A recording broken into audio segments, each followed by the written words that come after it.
Eh bien, d'abord, je vous remercie. Merci à Maëlle de m'avoir invité, de me donner cette opportunité de parler de mon livre. Que j'ai écrit d'une part à la rencontre entre des constats, un problème que j'ai pu mettre en évidence au niveau de ma pratique, puisque je suis pédopsychiatre et donc je faisais beaucoup de consultations dans le secteur public avec des petits-enfants. Et la rencontre justement aussi avec une réflexion théorique au niveau de, comme ce que Maëlle vient de mentionner, cette question de disruption qui me semble effectivement être au croisement finalement d'un certain nombre de disciplines. Et alors bon, pour des biologistes, je pense qu'effectivement la question de la disruption relationnelle ou du numérique, enfin comme une disruption peut sembler un peu étrange. Et voilà, donc je vais en parler longuement. Si j'ai écrit cet ouvrage, c'était aussi pour essayer de convaincre davantage mes collègues psychologues et pédopsychiatres, qui ont quand même quelques réticences à envisager la question de la technologie dans l'environnement de façon générale. C'est-à-dire que l'environnement, pour les psys, c'est souvent familial, c'est souvent générationnel, c'est affectif. Mais ça dépasse peu ce cadre-là, et effectivement d'envisager la technologie comme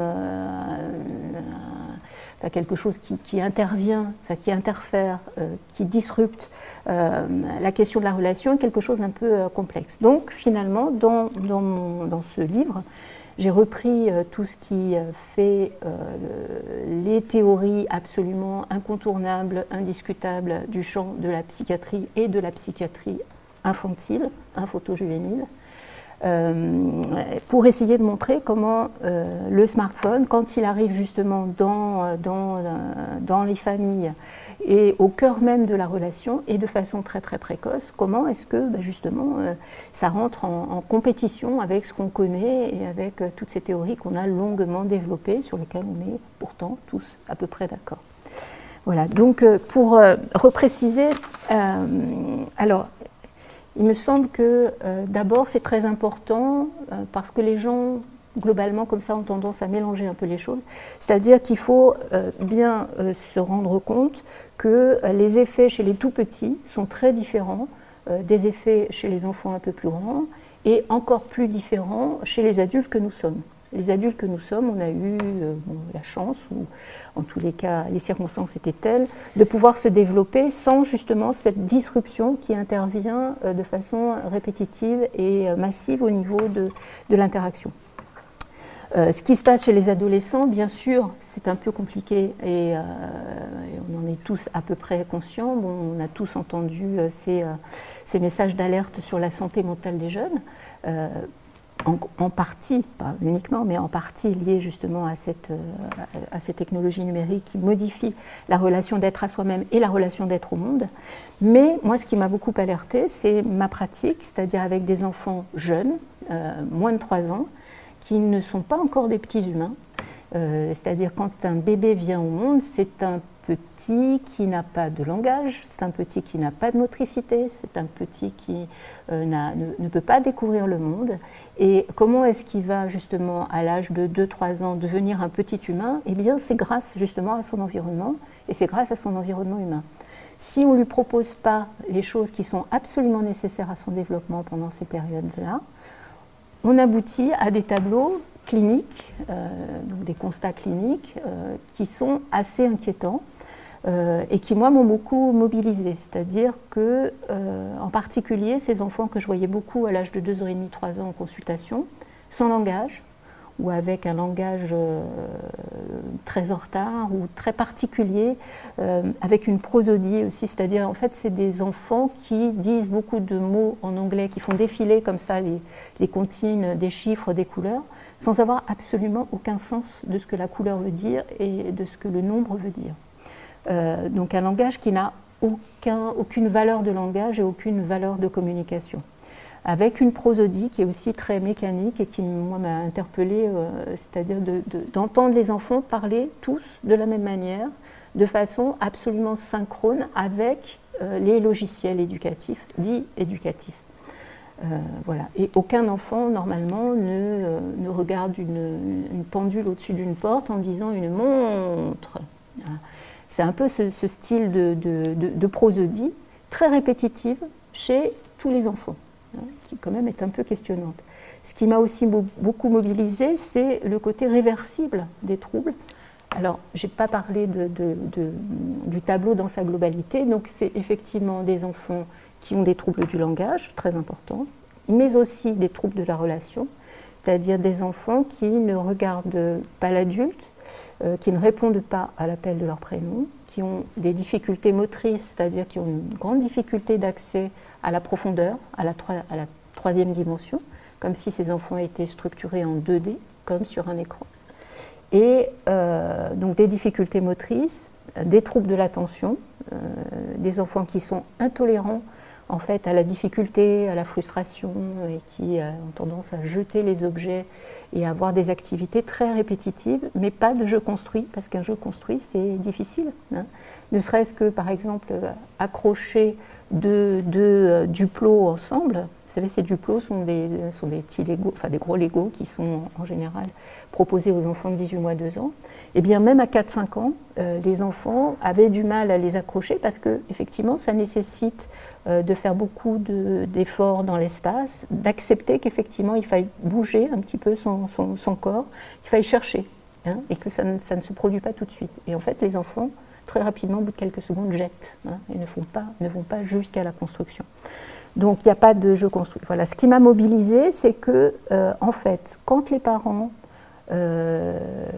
quand on leur transmet un certain nombre d'informations, de connaissances sur ce qui se passe avec les écrans, et que les parents arrivent à modifier un petit peu leur façon de faire, modifier un peu ou beaucoup, c'est-à-dire la plupart du temps à arrêter, ou en tous les cas à réduire considérablement.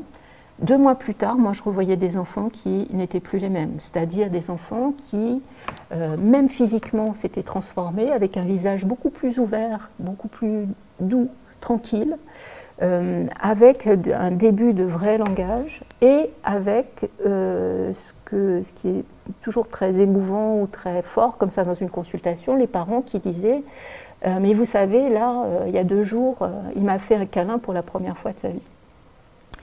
Donc, voilà, donc ça m'a... Bon, c'est des constats assez glaçants, surtout quand c'est répétitif. Et moi, ça m'a beaucoup mobilisée, et c'est ce qui a fait que j'ai rencontré Bernard Stiegler et qu'on a fait ce projet de recherche contributive qui se poursuit maintenant depuis 4-5 ans et sur lequel on travaille ensemble dans un centre de PMI à Saint-Denis, associé avec un travail théorique. Alors, ce qui me semble intéressant, effectivement, c'est d'installer ce parallèle entre la disruption qui intervient sur le plan biologique, sur le plan écologique, et cette disruption qui intervient aussi au niveau de l'humain. Parce que finalement, ce qui est tout à fait sensible, c'est que tout ça, c'est une attaque du vivant humain, mais du vivant de la Terre et du vivant aussi du collectif. Et on peut en rapprocher, par exemple, cet ouvrage de Félix Guattari qui s'appelle « Les 3 écologies », où effectivement, il dit qu'on ne peut pas considérer l'humain indépendamment du socius et indépendamment de l'environnement.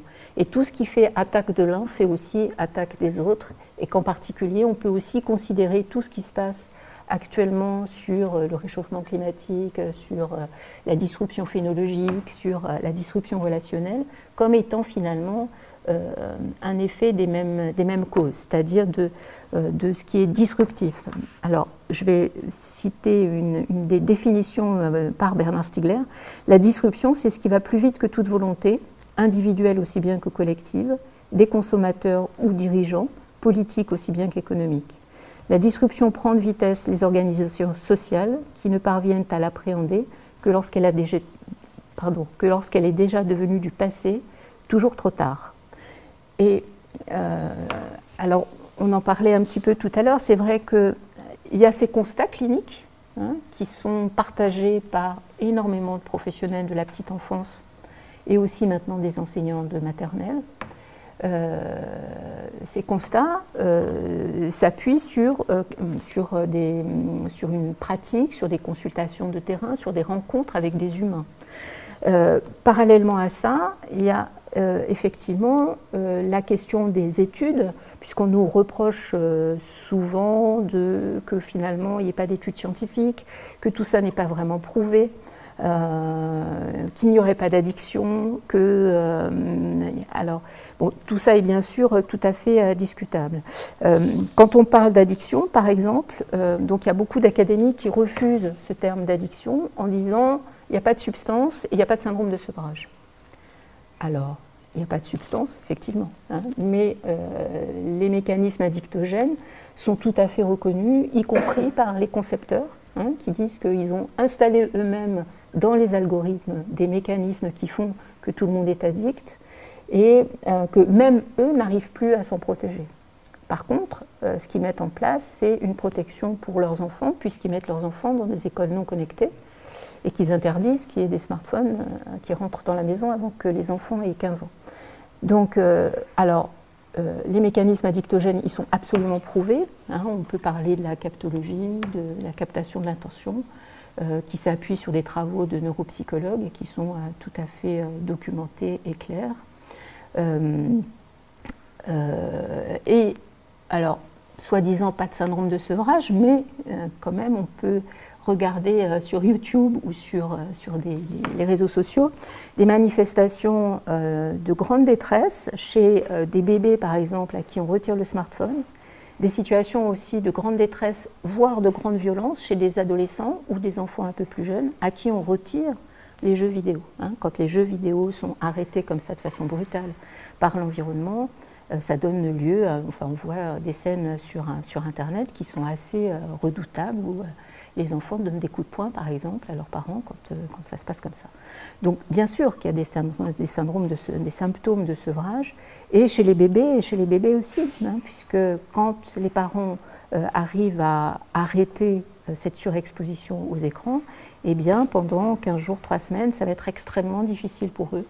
Ils vont être obligés de faire face à des colères, à des enfants qui se roulent par terre, qui n'arrivent pas à dormir, parce que les parents ont donné les smartphones et les outils numériques à la fois pour calmer les enfants, à la fois pour les faire manger, à la fois pour les endormir. Voilà, bon, pour des raisons sur lesquelles je reviendrai peut-être tout à l'heure. Alors, ce qui me semble peut-être important justement à considérer, c'est le panorama ce dont j'ai parlé, le panorama des théories du développement qui commence déjà dès les premières heures, les premiers jours du bébé. Je parle beaucoup de Donald Winnicott, qui est un pédiatre psychanalyste anglais qui a beaucoup publié après-guerre, enfin après la Deuxième Guerre mondiale, pardon, jusque dans les années 70, et qui a développé des concepts phares comme la préoccupation maternelle primaire, la mère suffisamment bonne, les yeux de la mère comme premier miroir pour l'enfant, et la capacité d'être seul. Enfin, il y a beaucoup de concepts comme ça. Alors, qu'est-ce que c'est que la préoccupation maternelle primaire? C'est-à-dire que ce dont je parlais tout à l'heure, c'est-à-dire qu'un bébé, quand il arrive au monde, c'est un petit être un peu étrange quand même, hein, on ne sait pas, il va pleurer, il va beaucoup dormir, il faut du temps pour adopter un bébé. Hein, et pour que le bébé s'adapte, ça va prendre beaucoup plus de temps. Mais l'adoption en elle-même, ça prend du temps. Et pour adopter un bébé, c'est vrai qu'il n'y a rien de mieux que les parents. Hein. Alors, bien sûr, dans les parents, il y a aussi peut-être une hiérarchie entre guillemets, c'est-à-dire que la mère, elle a vécu 9 mois la grossesse, hein, et pendant 9 mois, elle a pu se préparer à l'arrivée de ce bébé, elle a pu se préparer aussi à l'augmentation considérable des hormones qui l'envahissent, qui l'ont fait dormir, fatiguée, etc. Donc petit à petit, elle s'est rendue compte que de toute façon, elle ne serait plus la même. Et dans cette préparation à l'accouchement et puis ensuite à l'allaitement ou pas l'allaitement avec le biberon, il y a des processus psychologiques qui se mettent en place qui sont Alors, Winnicott a des termes qui sont toujours très subtils et très gentils. C'est-à-dire, en fait, il dit, en gros, c'est un état pathologique, mais c'est un état pathologique dont la mère va guérir spontanément en quelques semaines. C'est un état pathologique parce qu'en fait, le bébé prend toute la place et la mère est entièrement dévouée. Il parle même de dévotion au bébé. Et donc, cette période de quelques semaines, au moment de la naissance du bébé, permet justement à la mère, alors au père, mais dans une moindre mesure, mais en tous les cas quand même aux parents, d'être au plus près des besoins de l'enfant, de pouvoir les traduire. Il y a quand même aussi cette notion de traduction qui est tout à fait importante. Et par une identification, une capacité de se mettre à la place d'eux, et bien de trouver peut-être ce dont le bébé a besoin. Est-ce qu'il a besoin d'être nourri? Est-ce qu'il a besoin d'être calmé? Est-ce qu'il a besoin d'être réchauffé? Ou est-ce qu'il a besoin qu'on le laisse tranquille? Il y a aussi cette dimension-là. Et donc, dans cette adaptation quasi parfaite dans les premiers temps, et puis qui petit à petit va amener des imperfections, puisque justement, alors il parle beaucoup aussi de la mère suffisamment bonne, la mère good enough, c'est-à-dire la mère qui est en fait une mère acceptable, puisque good enough, c'est pas la mère suffisamment bonne vraiment, c'est pas tout à fait ça en français. C'est donc la mère qui est acceptable, assez bien, on va dire, mais qui petit à petit va amener un petit peu de temps dans la réponse, qui va laisser le bébé attendre un petit peu parce qu'elle sait qu'il est capable, et qui ne va pas forcément, au fil du temps, être tout à fait aussi attentive ou adaptée parfaitement à ses besoins. Donc, dans ce temps comme ça, qui permet quand même la meilleure adéquation du bébé, de la mère à son bébé, va se développer petit à petit chez le bébé la capacité d'être seul, ce qui est tout à fait important pour chacun d'entre nous, pour les petits bien sûr, mais aussi pour les adultes que nous sommes, justement parce que c'est ce qui nous permet de rêver, de rêvasser, de penser, de nous reposer aussi. Donc cette capacité d'être seul, et puis les activités transitionnelles qui vont déboucher sur la création d'objets transitionnels, puis sur la création pour chacun d'entre nous, ce qui est de l'ordre de la culture, ce qui est de l'ordre du jeu, et ce qui prépare aussi à toutes nos possibilités d'investissement intellectuel. Alors, l'objet transitionnel, je pense que chacun de nous le connaît. Enfin, c'est ces moments en fait, où les bébés, quand ils sont seuls, font des mouvements comme ça, soit avec leur pouce dans la bouche, soit avec leurs doigts sur les joues, soit petit à petit aussi vont prendre un petit morceau de mouchoir, de t-shirt, de thé d'oreiller, enfin n'importe quoi, ou un ruban.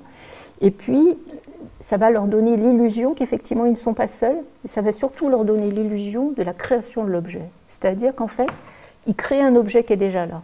Et c'est toute la subtilité en fait de Winnicott d'être toujours dans à la fois la mère et l'enfant, à la fois l'intérieur, l'extérieur, et en particulier, il utilise aussi beaucoup cette forme anglaise grammaticale ing, le holding, le handling, l'object presenting, c'est-à-dire des choses qui sont très subtiles finalement entre le dedans, le dehors, entre l'être et le faire, qui sont en même temps liés et en même temps qui permettent aussi à l'individu petit à petit de développer sa pensée, de créer sa pensée, de créer ses traces mnésiques qui existent déjà en anténatal, puisqu'il y a déjà des traces qui existent au niveau de la psyché du bébé à sa naissance, en particulier sur le mode interactif, en particulier sur la musique, en particulier aussi sur les odeurs, sur les odeurs, oui, puisque les odeurs elles passent dans le liquide amniotique, et on sait par exemple que les bébés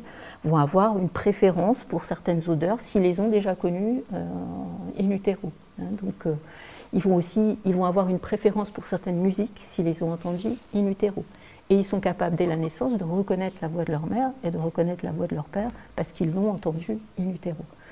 Donc il y a quelque chose comme ça du côté des rétentions de la mémoire qui s'est construite un petit peu en anténatal, mais qui va bien sûr beaucoup se développer après, en particulier par la capacité du bébé de bouger et de prendre connaissance de son corps dans un milieu qui est complètement différent, de sentir effectivement les odeurs, de lier aussi tous ces différents sens qui sont l'odeur, la vision, l'ouïe, la façon d'être tenu, hein, ce qu'on appelle le holding, c'est-à-dire c'est quelque chose qui est très important et qui permet, dans les situations d'allaitement en particulier, ou dans les situations de nourrissage avec le biberon, au bébé de commencer à faire des liens entre toutes ces sensations et de faire des liens, mais de faire des liens peut-être un petit peu différemment du repas d'avant, ou un petit peu différemment de la rencontre avec son papa ou sa maman la fois d'avant, parce que papa ou maman est un peu plus stressé, ou un peu plus, ou ils ont plus froid.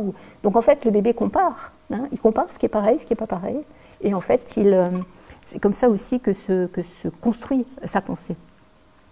Alors, qu'est-ce qui se passe alors, effectivement, quand les parents sont sur les smartphones? Parce que, alors quand on parle de surexposition des enfants aux écrans, c'est un terme à la fois pratique et en même temps un peu pas tout à fait juste. Hein. Parce que dans les premiers mois, voire les 2 premières années, les 3 premières années, en fait, c'est pas les bébés qui vont aller chercher les smartphones. Hein. C'est bien les smartphones qui sont dans les mains des parents, que les bébés vont aussi attraper au bout d'un moment quand ils vont être capables de le faire, mais pas tout de suite. Hein. Et ce qui est très, très problématique, c'est justement cette interruption dans l'attention de la mère, dans la préoccupation maternelle primaire, dans les interactions entre les parents, les adultes et le bébé, qui vont être problématiques.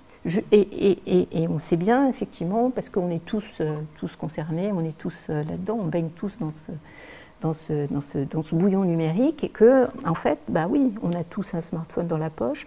Oui, dès qu'on a 2 minutes, on va l'allumer. On voit bien aussi dans le métro, dans les transports, dans les restaurants, comment il y a quand même beaucoup de jeunes enfants qui sont absolument seuls, hein, absolument seuls.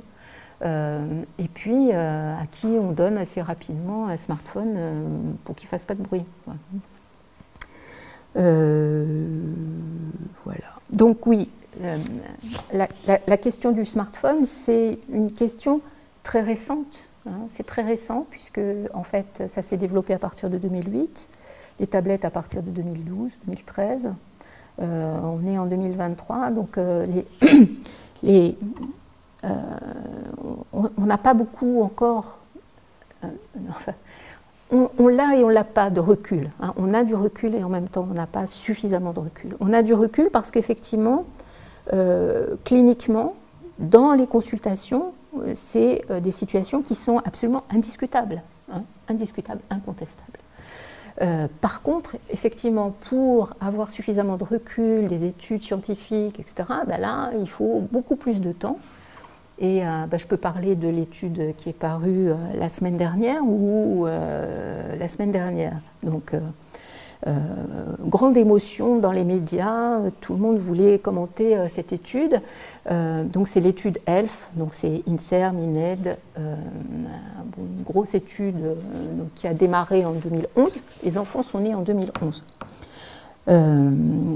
Et donc la semaine dernière, publié donc des résultats sur le temps d'écran à l'âge de 2 ans, le temps d'écran à l'âge de 3 ans et le temps d'écran à l'âge de 5 ans. Le temps d'écran à l'âge de 2 ans, c'est donc en 2013. Le temps d'écran à 3 ans, c'est 2014. Le temps d'écran à 5 ans, c'est en 2017. C'est-à-dire que c'est antique. Hein, c'est antique. C'est arrivé, donc même effectivement le temps d'écran à l'âge de 2 ans, ils disent qu'ils n'ont pas pris en compte les smartphones parce que ce n'était pas très répandu. Okay. Maintenant, on voit bien comment c'est beaucoup plus répandu.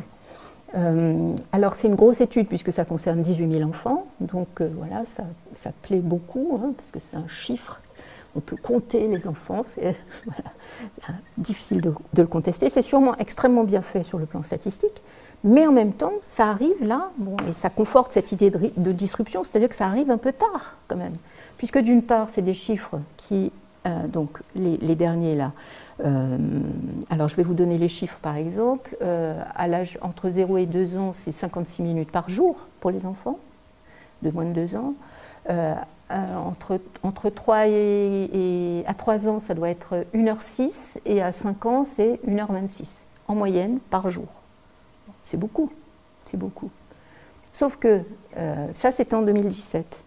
Qu'est-ce qui s'est passé depuis? Il y a eu le confinement, enfin les confinements, la pandémie, les confinements. Avec, on voit bien, enfin bon, je pense que voilà, on en avait beaucoup parlé à un moment, le Green New Deal de Naomi Klein, qui a bien montré comment en fait les industries du numérique se sont servies opportunément de cette crise pour envahir tout le monde, à la fois sur le plan professionnel, sur le plan privé, sur le plan éducatif. Et bon, voilà.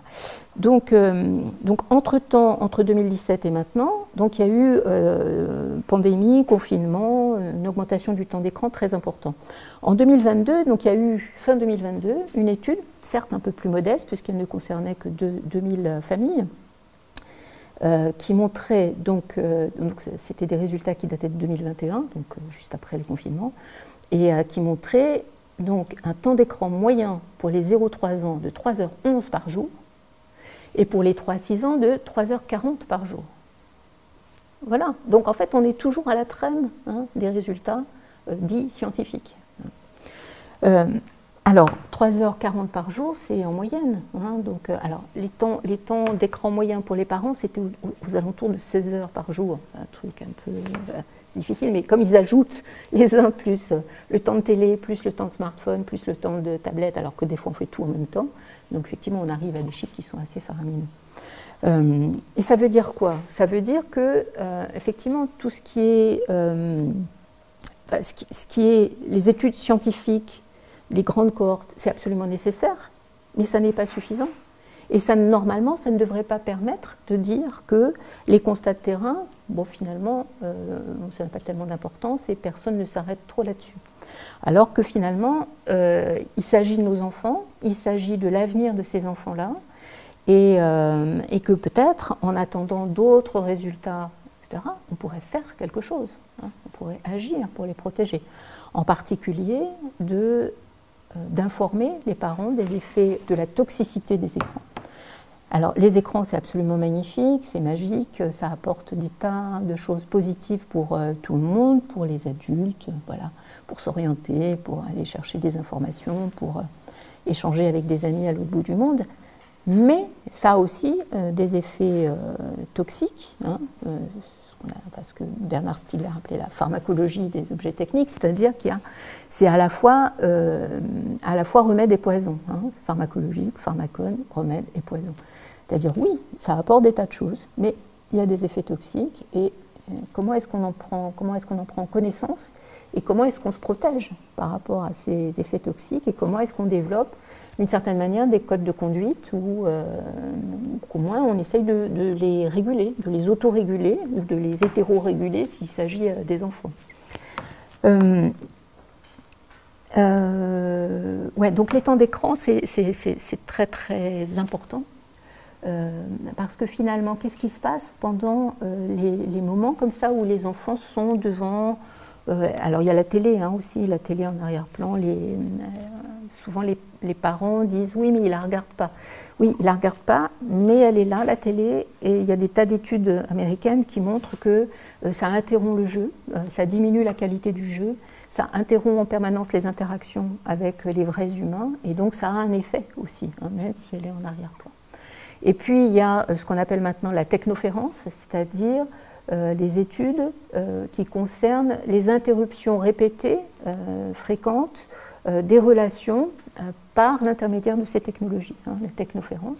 Et en particulier, là, il y a plusieurs groupes de chercheurs qui cherchent dans ce domaine, en particulier sur l'apprentissage du langage, il y a des études qui montrent que quand un parent apprend des nouveaux mots à son enfant, s'il est interrompu par le smartphone ou par une notification, en fait, l'apprentissage est de moins bonne qualité.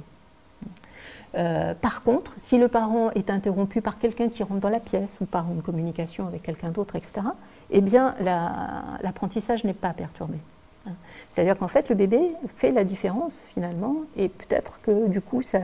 alors, je ne sais pas trop comment on peut comprendre ça sur le plan théorique, peut-être que, en fait, le bébé, du coup, il essaye de comprendre ce qui se passe, parce que c'est énigmatique, un parent qui s'absente comme ça. Il a reçu, voilà. D'un seul coup, il n'est plus là, il ne fait plus attention. Et les enfants tout petits, puisqu'ils ont les bébés dès les premiers mois, ont un intérêt prioritaire, primordial pour le visage humain. Ils savent reconnaître par exemple un visage qui sourit d'un visage qui fait la tête ou d'un visage triste. Ils sont capables de comprendre quand on leur présente l'image d'un visage à l'envers, parce qu'ils savent que c'est pas bon, c'est pas normal. Donc le visage est quelque chose de très important. Et alors dans mon livre par exemple, je parle de cette expérience connue qui s'appelle le still face, qui est une expérience des années 70 par une équipe dont le chercheur principal s'appelait Edward Tronick. Donc, alors c'était une recherche qui était faite dans le cadre des effets de la dépression maternelle sur le comportement des bébés et sur la psyché du bébé.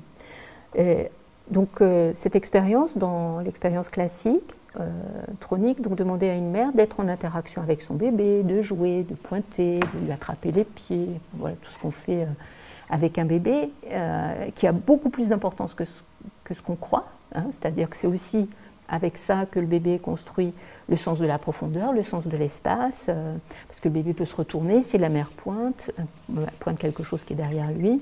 Il y a aussi toute cette dimension des rythmes, des échanges de rythmes, des accordages de rythmes, cette hypersynchronisation finalement entre le parent et le bébé et le petit, qui sont tout à fait importants pour la construction du langage, pour la construction de la musique, du sens de la musique. Et voilà, c'est important et c'est très réglé en fait.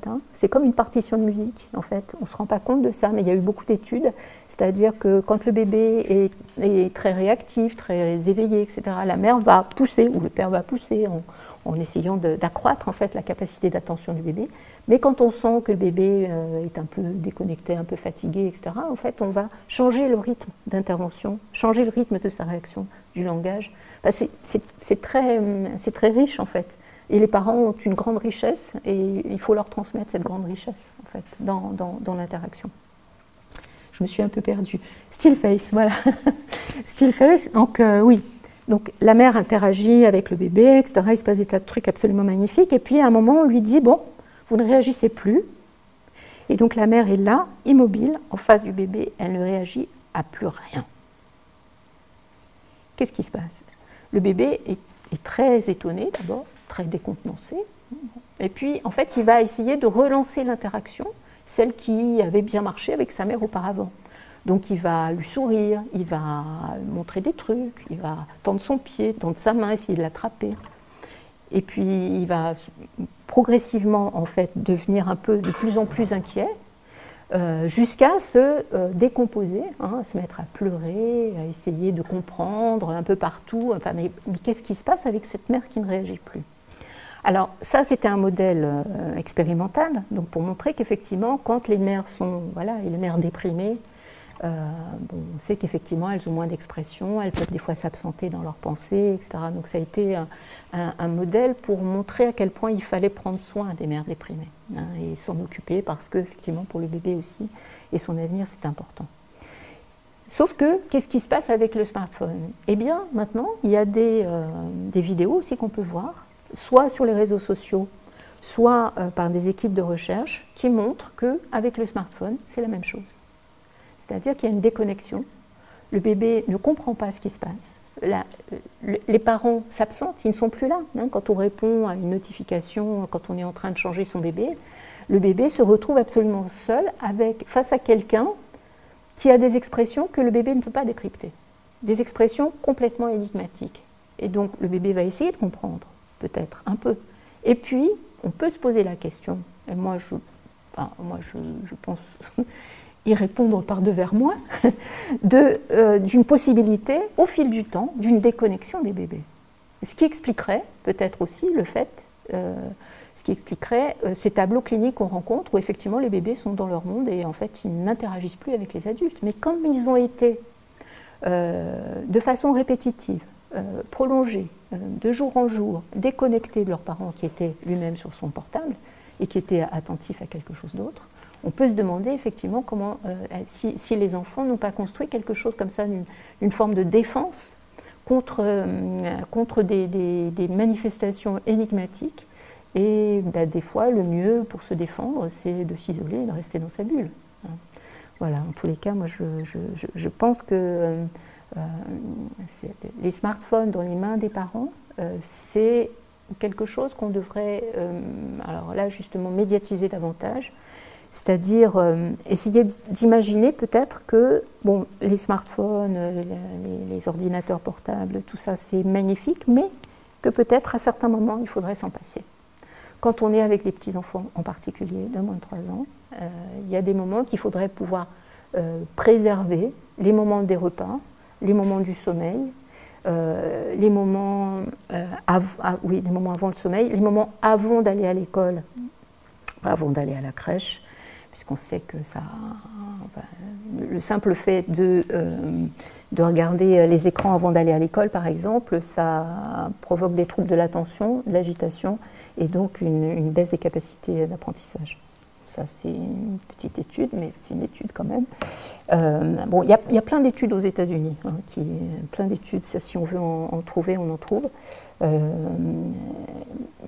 Voilà, donc en fait, c'est aussi la capacité de se réguler soi-même en tant que parent, quand on a en tête le fait que, effectivement, le développement de l'enfant ne peut pas se faire, ou se fait extrêmement mal, si le parent n'est pas là disponible et il ne fournit pas de support d'interaction. Parce que ça n'est qu'avec un adulte que l'enfant peut se construire, ça n'est qu'avec un adulte que l'enfant peut justement à la fois s'appuyer sur un passé, qui est le passé de son parent, le passé voire de ses grands-parents, aussi des choses qui se transmettent, et se projeter dans quelque chose qui va être de l'ordre du nouveau, de la nouveauté, dans un avenir. Et donc les technologies numériques, en fait,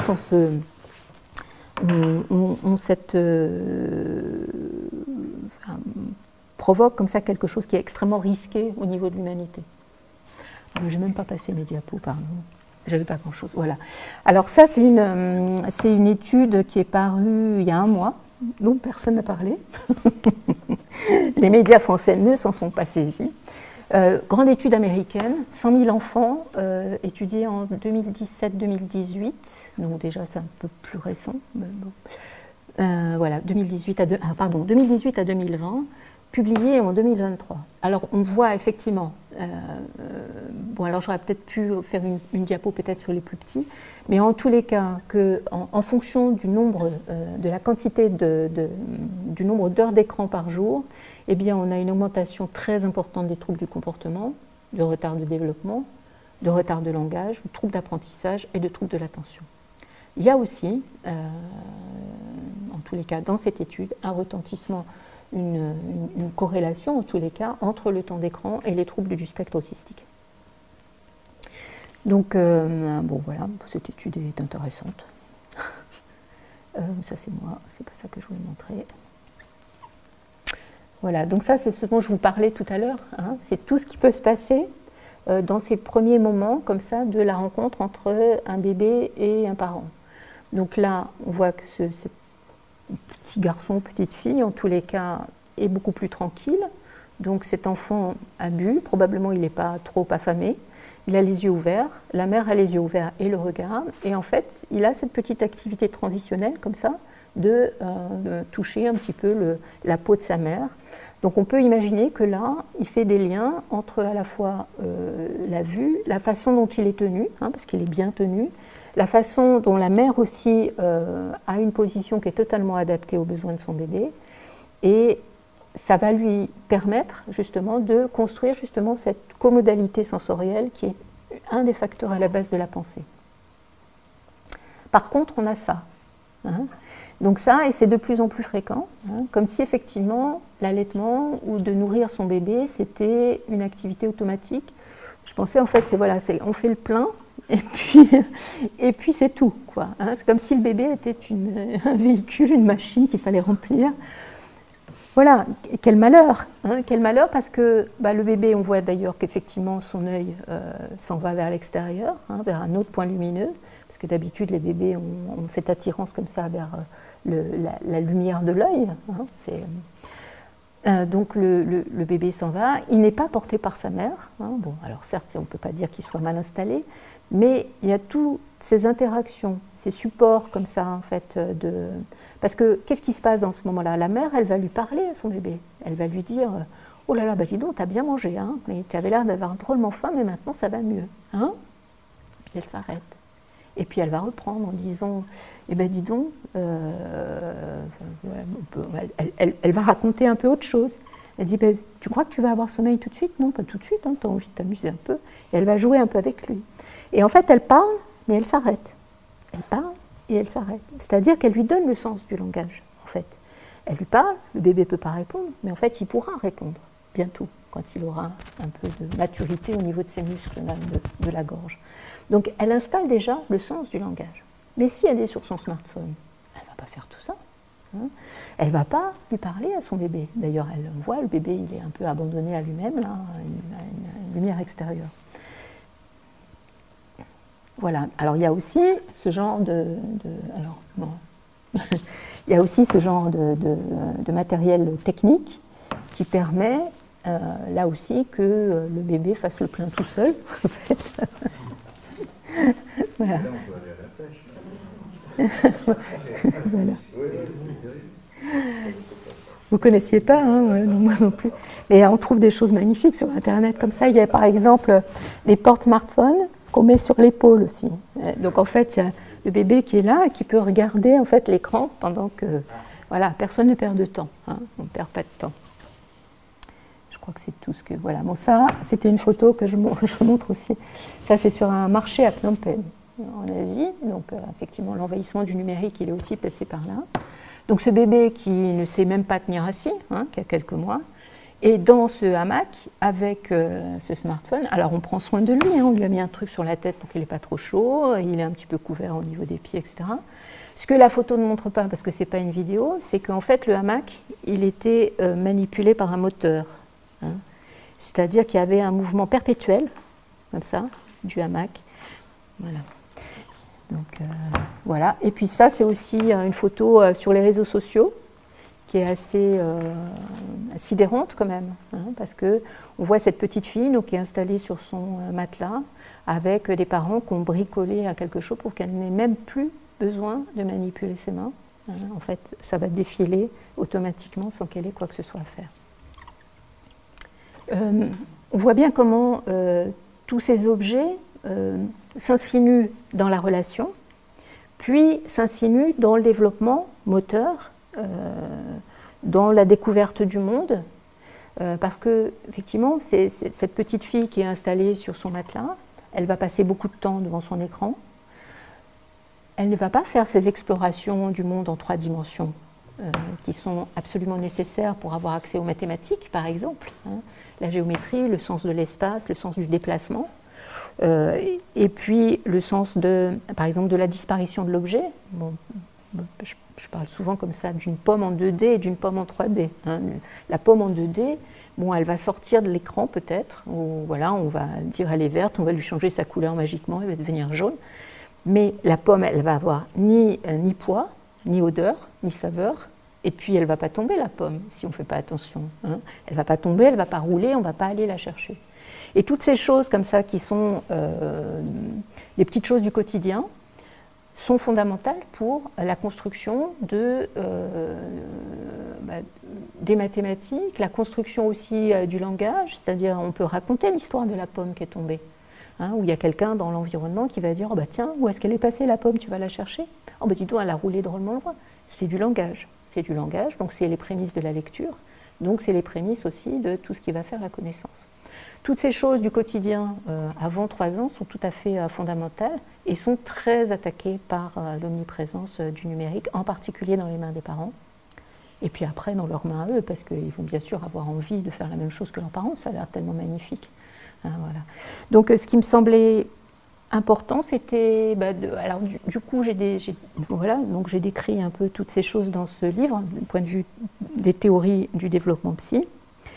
Et puis, ce qui me semble important aussi, c'est de faire le parallèle avec les disrupteurs, hein, tu en as parlé, les disrupteurs endocriniens, puisque les disrupteurs, donc ça ne fait pas que perturber, hein, ça dégrade, ça attaque vraiment à la question en particulier du métabolisme endocrinien, donc du développement cérébral, du développement du système nerveux, voire effectivement aussi de tout ce qui est des hormones sexuelles et des organes génitaux, en tous les cas chez les animaux. Alors après, est-ce qu'il y a aussi des choses comme ça qui se passent chez les humains? On peut se poser la question, puisque par exemple dans le liquide amniotique, alors je vais peut-être me tromper au niveau des chiffres, mais je crois pas. Je crois que c'est 15, il y a 15, l'étude ELF, justement, là, elle avait retrouvé 15 produits chimiques dans le liquide amniotique. Et Anna Soto, par exemple, elle disait que dans la région des Grands Lacs, les Grands Lacs donc, qui ont été contaminés au DDT pendant toute une période, alors certes le DDT a été retiré, voilà, soi-disant, mais en fait il reste là, et puis il peut arriver aussi par les pays étrangers. Et donc les femmes qui mangent du poisson issu de ces grands lacs, en fait, elles sont contaminées au DDT et au PCB. Il y a par exemple le lait maternel est contaminé bien plus que le sang maternel. Hein, c'est-à-dire qu'on a l'impression de protéger les enfants avec l'allaitement, mais en fait peut-être pas tant que ça. Hein.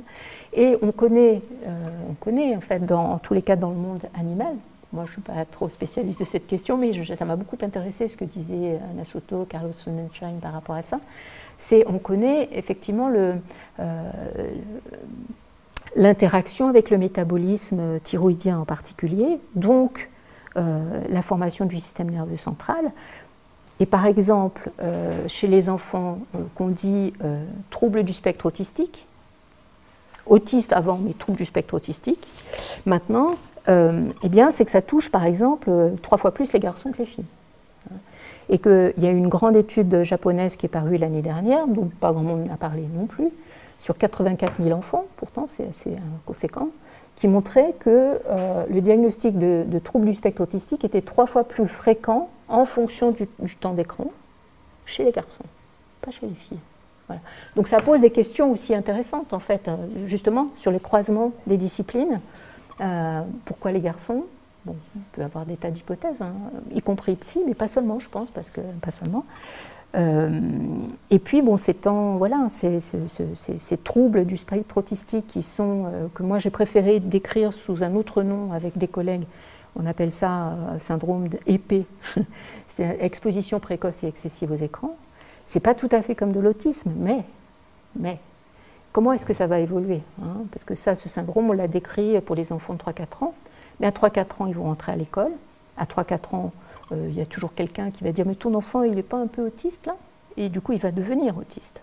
Hein, c'est-à-dire qu'il y a quelque chose comme ça d'un diagnostic prescripteur qui va faire en sorte qu'effectivement, l'enfant, il va être autiste, il va être reconnu au niveau de la maison départementale des personnes porteuses de handicap, il va avoir une AVS, il va être, voilà, il va être pour son bien d'ailleurs, hein, il va être amené à fréquenter beaucoup les consultations de pédopsychiatrie, les consultations de psychomotricité, de psychologues, etc.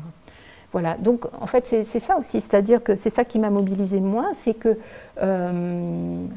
peut-être qu'il faut attendre les études, etc., mais on voit bien que déjà dans les études, on en privilégie certaines plus que d'autres. Et en même temps, mais oui, mais qu'est-ce qu'on fait pour les enfants? C'est quoi cette génération qu'on accepte de sacrifier, hein? Alors, il y a à la fois un peu une réticence, voire des pressions quand même, il faut dire aussi des pressions de la part des industries du numérique, qui ne veulent pas du tout qu'on parle d'addiction, qui ne veulent pas du tout qu'on parle de toxicité. Mais aussi, oui, quelque chose qui, sur le plan sociétal, enfin, de mon point de vue, mérite d'être questionné sur un plan écologique. C'est-à-dire, comment est-ce qu'on accepte que les enfants nous dérangent? Comment est-ce qu'on accepte que les enfants, effectivement, ils puissent se balader dans la rue, crier, se rouler par terre? Parce que tous les enfants passent par des stades comme ça. Hein. Mais on ne veut plus d'enfants comme ça. On ne veut plus d'enfants qui nous dérangent. On ne veut plus d'enfants. On essaye de les immobiliser devant un smartphone. C'est-à-dire qu'on les scotche, hein, on les rend addicts. Pourquoi, hein? Ça, je pense que c'est aussi une vaste question sociale et politique, hein. Comment est-ce qu'on peut faire aussi maintenant pour rétablir quelque chose qui serait du vivre ensemble dans la diversité, parce qu'effectivement les enfants ne seront jamais des adultes, ou alors effectivement le sens de l'histoire est terminé, quoi. C'est-à-dire que les enfants, par définition, ont des choses à apprendre. Et qui va leur apprendre si ce n'est les adultes? Donc il faut qu'il y ait une différence entre les enfants, les mineurs, les majeurs, les adultes. Et que cette transmission puisse se faire tranquillement en acceptant effectivement qu'on soit dérangé, qu'on soit...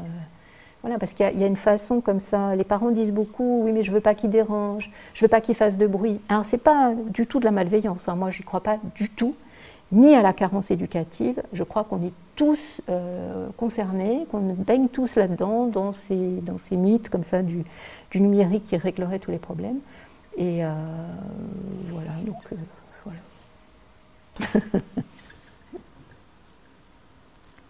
Voilà, en tous les cas, cette notion de disruption relationnelle, elle me semble tout à fait fondamentale.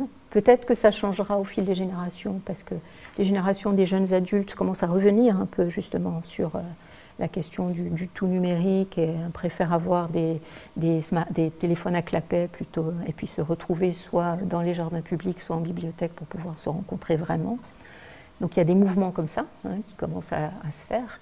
Mais en tous les cas, les petits-enfants là, qui sont là et qui passent 3, 4 heures, 5 heures par jour devant les écrans, qu'est-ce qu'on fait, hein? Qu'est-ce qu'on fait par rapport à ça? Parce que c'est notre avenir.